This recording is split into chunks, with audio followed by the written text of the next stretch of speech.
Hello दोस्तों, welcome to dear mathematics. आज हम डिस्कस करेंगे डिस्क्रीट मीट्रिक स्पेस के बारे में कि डिस्क्रीट मीट्रिक स्पेस में कोई अगर ओपन बाल ले लें वो कैसी होगी और इसमें कॉम्पैक्ट सेट किस टाइप से दिखेंगे हमें, इसमें कॉम्पैक्ट सेट कैसे होते हैं और ओपन बाल कैसी होती है। आज हम इसके बारे में डिस्कस करेंगे।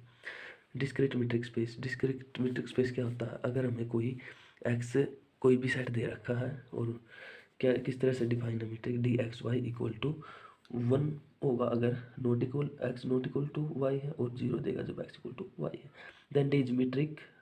और इस मीट्रिक को क्या कहते हैं कि ये डिस्क्रीट मीट्रिक स्पेस है। ठीक है, इसको हम मीट्रिक स्पेस इजीली प्रूव कर सकते हैं। ये ग्रेटर देन इक्वल टू 0 हम देख सकते हैं d x y equal to d y x. ठीक है, अगर x not equal to y तो वाई भी नॉट इक्वल टू एक्स, कोई दिक्कत ही नहीं है इसमें। तो थर्ड प्रॉपर्टी देखेंगे d x y less than equal to d x z plus d z y. ठीक है, इसको भी हम इजीली प्रूव कर सकते हैं। ठीक है, आप यहाँ से देख लेना, अगर ना समझ में आए तो कमेंट कर देना, मैं उसका सॉल्यूशन दे दूंगा। ठीक है, अब हम इसके अगर कोई आर रेडियस की बाल लें तो उसमें किस टाइप के एलिमेंट होंगे। आर आर कितनी रेडियस है? R less than equal to 1 है। ठीक है, बाल की डेफिनेशन ये है कि वो एक्स लेने हैं जिसमें d x y less than r. ये ओपन बाल की है। ठीक है, ओपन बाल की डेफिनेशन। तो यहाँ से मीट्रिक स्पेस हमने क्या ले लिया? R less than equal to 1। हमने आर को क्या ले लिया? 1 ले लिया। अगर आर को 1 ले लिया तो डी एक्स वाई है जो हमारी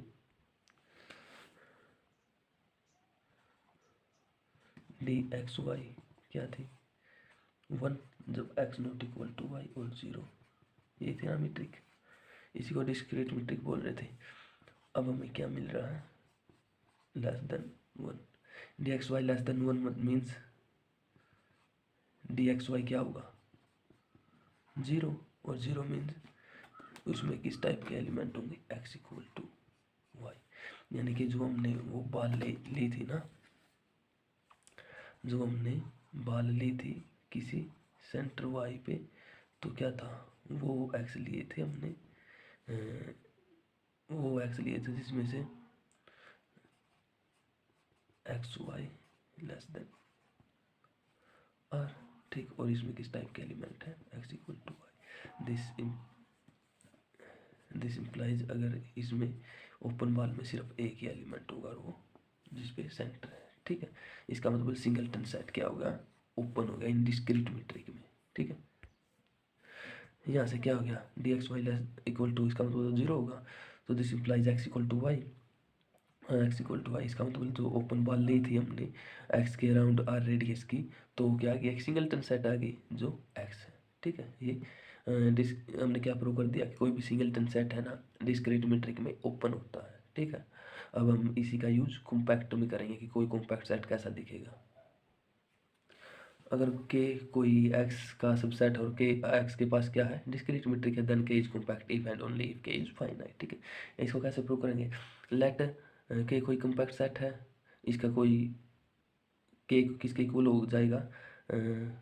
एक्स बिलोंग्स टू के, और वो ओपन सेट प्रूव किया था ना हमने, ये सिंगलटन सेट। ठीक है ना, के किसी के अंदर कंटेन कर रहा है, ओपन कवर के अंदर। ठीक है, उसका हमने क्या प्रूव करना है कि फाइनाइट सब कवर मिलेगा। कॉम्पैक्ट दे रखा तो इसका मतलब फाइनाइट सब कवर मिलेगा। फाइनाइट सब कवर मिलेगा तो इसका मतलब ये यूनियन फाइनाइट तक जाएगी, x1 union x2 union x3 union xn। This implies क्या हो गया? एक्स ओके हमारा क्या होगा? फाइनाइट हो गया। और कन्वर्सली कैसे प्रूव करेंगे? फाइनाइट है तो कॉम्पैक्ट तो होगा ही, उसको खुद ही फाइनाइट है तो ओपन कवर मिल जाएगा उसका। ठीक है, तो अब हम इसका एक दो एग्जांपल कर लेते हैं। क्या 0 1 ये कॉम्पैक्ट सेट है? क्या ये कॉम्पैक्ट सेट है with respect to discrete metric?